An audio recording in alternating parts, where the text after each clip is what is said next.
Baik, pada video ini kita akan membahas tentang algoritma pengurutan, yaitu selection sort. Jadi, algoritma selection sort merupakan algoritma pengurutan dengan menelusuri dan mencari elemen terkecil atau terbesar dari seluruh elemen atau data yang ada dan menempatkannya di posisi pertama sampai semua elemen terurut dengan perulangan atau dengan iterasi. Jadi algoritma ini berbeda dengan algoritma sebelumnya, yaitu algoritma bubble sort. Pada algoritma bubble sort, kita telah membahas bagaimana membandingkan dan mengurutkan masing-masing elemen atau nilai di dalam array. Nah, tetapi pada algoritma selection sort, cara kerjanya dengan mencari nilai terkecil. Jika kita ingin mengurutkannya dari terkecil ke terbesar atau sebaliknya, maka kita harus mencari dulu nilai terkecil atau terbesar. Dan kemudian kita akan menempatkannya di posisi pertama. Begitu seterusnya sampai terjadi pengurutan atau sorting. Cara kerja dari algoritma selection sort yang pertama adalah program akan mencari jika pencariannya secara ascending ya, dengan mencari indeks dengan nilai paling kecil dari semua data atau elemen yang acak lalu ditukar dengan indeks paling depan.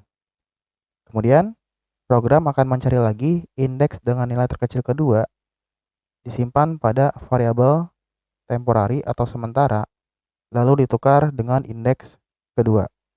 Dan begitu seterusnya sampai semua data di dalam elemen atau di dalam array itu terurut atau tersorting.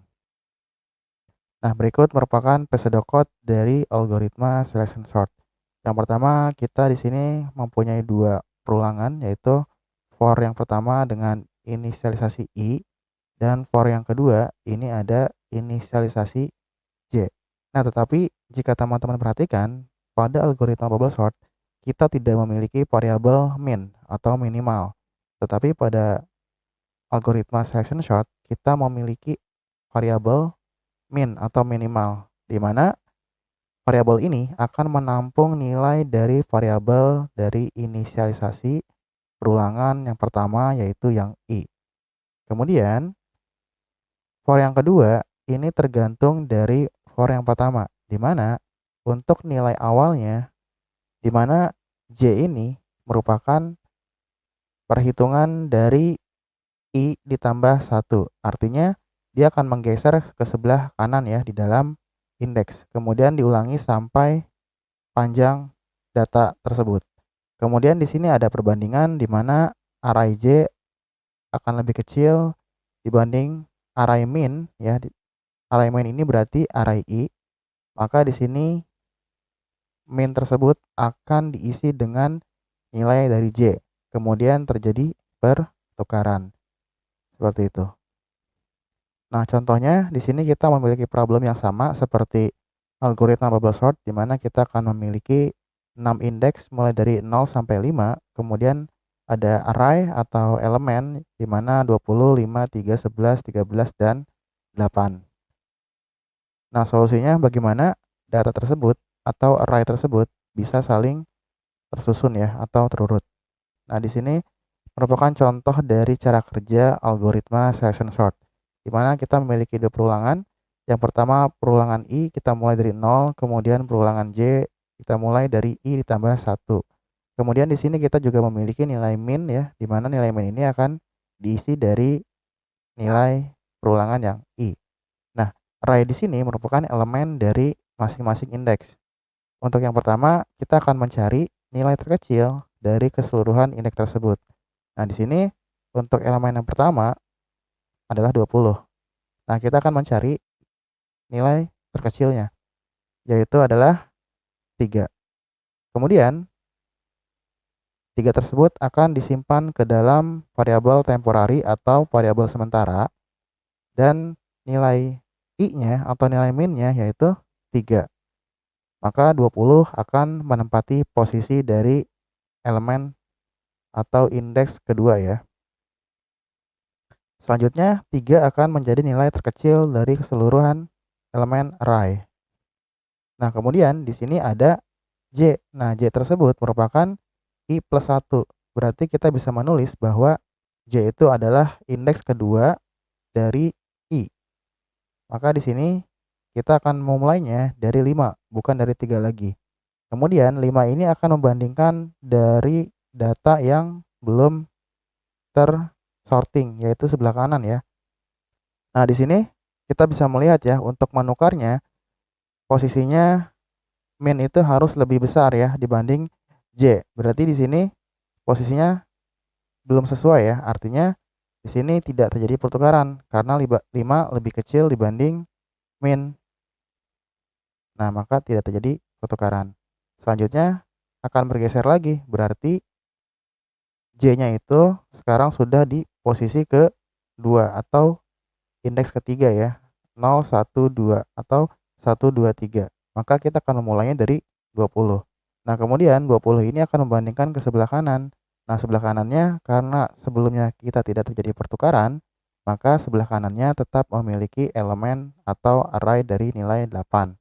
Kemudian di sini akan terjadi pertukaran karena 20 itu lebih besar dibanding 8. Nah, kemudian di sini 8 akan disimpan ke dalam variabel temp. Kemudian nilai terkecilnya adalah 8. Nah, di sini 20 juga akan menempati nilai dari indeks 8. Kemudian 8 juga akan menempati indeks ke-3 ya, atau data dari 20. Nah, sehingga di sini sudah terjadi pengurutan. Maka prosesnya akan jauh lebih cepat dibanding algoritma pengurutan bubble sort. Nah, berikut merupakan source code ya yang diimplementasikan dalam bahasa Java.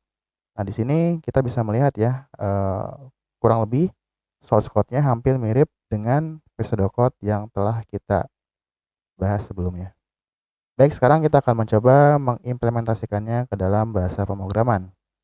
Nah, sekarang kita akan menggunakan IDE, IntelliJ IDE ya, yang sebelumnya kita telah menggunakan text editor yaitu Visual Studio Code. Nah, sekarang kita akan menggunakan IntelliJ IDE ini supaya teman-teman bisa menambah pengalaman bagaimana cara menggunakan IDE di dalam pemrograman Java. Tetapi hal ini tidak menjadi acuan ya, teman-teman boleh menggunakan text editor atau IDE sesuai dengan selera masing-masing. Nah, kalau teman-teman menggunakan IntelliJ IDE, maka teman-teman silakan pilih Create New Project. Kemudian kita pilih Next saja. Next. Kemudian untuk project name-nya, misalnya kita beri nama Sorting.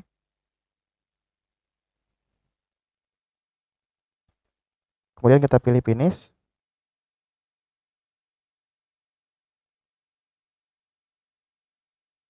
Nah, kemudian pada bagian Project Sorting, di bagian SRC ya, ini kita klik kanan, kemudian kita buat package. Nah, di sini kita buatkan namanya misalnya selection sort.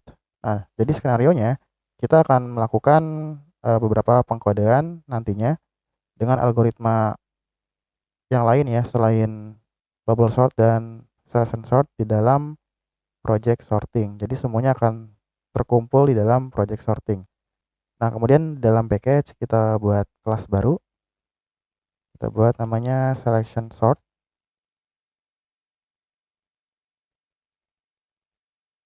Kita perbesar dulu fontnya. Kemudian kita buat metode main. Nah, di sini kita akan membuat inisialisasi array dengan nama R ya. Kita buat tipenya integer, misalnya R. Kemudian datanya kita bisa bebas ya, atau bisa mengikuti contoh yang ada, yaitu 20, 5, 3, 11, 13, dan 8. Kemudian di sini kita buat lagi inisialisasi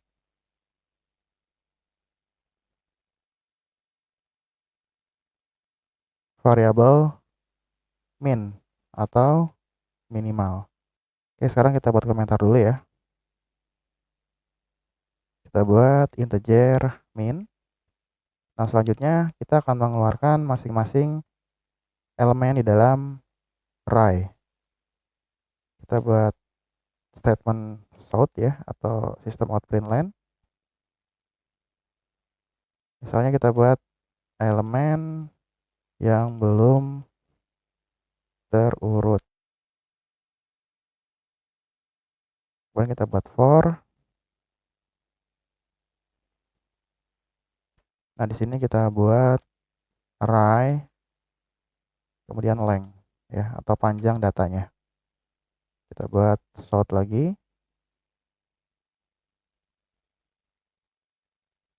Kita keluarkan dalam array i. Kita buat komentar dulu ya.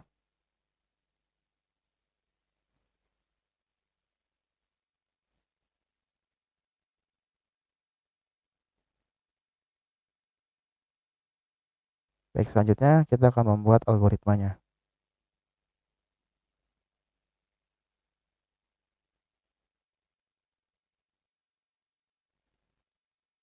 Kita buat variabel i. Kita mulai dari 0, kemudian array length-nya. Kemudian di sini sebelum kita membuat for yang kedua ya, atau for j, kita buat atau kita isi nilai dari min dari nilai i. Kemudian kita buat for yang kedua atau for j ya. Nah, di sini kita mulai bukan dari 0 tetapi dari i ditambah 1.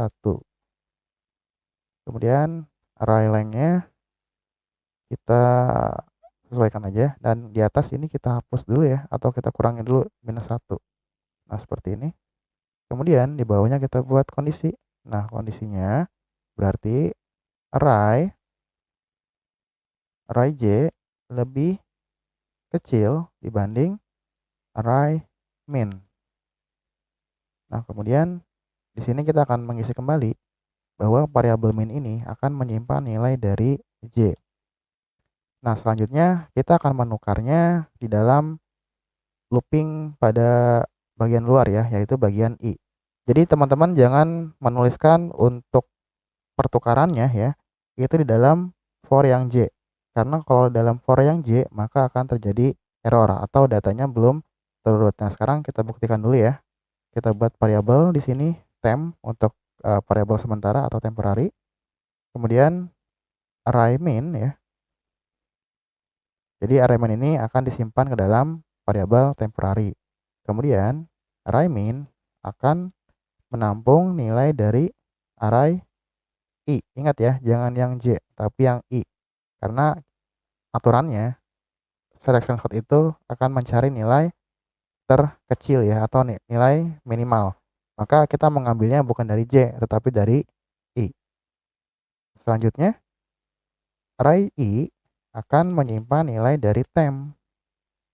Nah, seperti ini. Kemudian ini kita copy aja ya, karena kita akan mengeluarkannya kembali.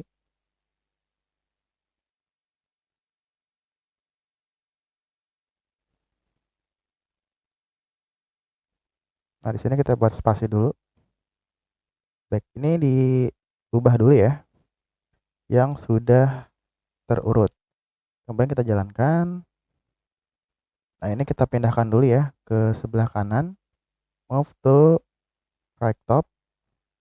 Nah, ini hasilnya. Jadi teman-teman di sini bisa melihat ya bahwa data yang belum terurut itu 20, 5, 3, 11, 13 ya, kemudian 8. Nah, di sini data yang terurut sudah benar. Indeks yang paling terkecil itu adalah 3, tetapi di sini belum terjadi pengurutan karena 8 ini dan 5 ini posisinya belum terurut ya, atau masih unsorting. Nah, jadi masalahnya kita tadi membuatnya di dalam for yang kedua atau for j. Nah, ini posisinya int ini di dalam if ya, harusnya dia di luar if. Berarti ini kita turunkan saja ya ke bawah, tetapi int-nya tetap di dalam if. Nah, seperti ini. Kemudian kita save, kita jalankan. Nah, ini juga sama ya, masih belum terurut. Kenapa? Karena kita sekarang untuk pertukarannya masih berada di dalam for yang kedua atau for j. Nah, gimana caranya supaya ini terurut? Berarti ini kita pindahkan saja ke dalam for yang pertama, yaitu for i ya. Nah, seperti ini. kemudian kita jalankan. Nah, sekarang datanya sudah benar-benar terurut ya. Jadi ingat ya teman-teman, jangan salah menuliskan untuk baris kode dalam pertukaran. Karena kalau salah dalam menentukan posisi penulisan program untuk pertukarannya, apakah di blok for yang pertama atau for blok yang kedua, itu akan mempengaruhi terhadap hasil pengurutannya. Jadi ini termasuk dalam for yang pertama atau for i. Karena for i ini merupakan nilai minimal ya atau minimum. Baik, terima kasih. Mudah-mudahan video ini bermanfaat. Sampai ketemu di video selanjutnya.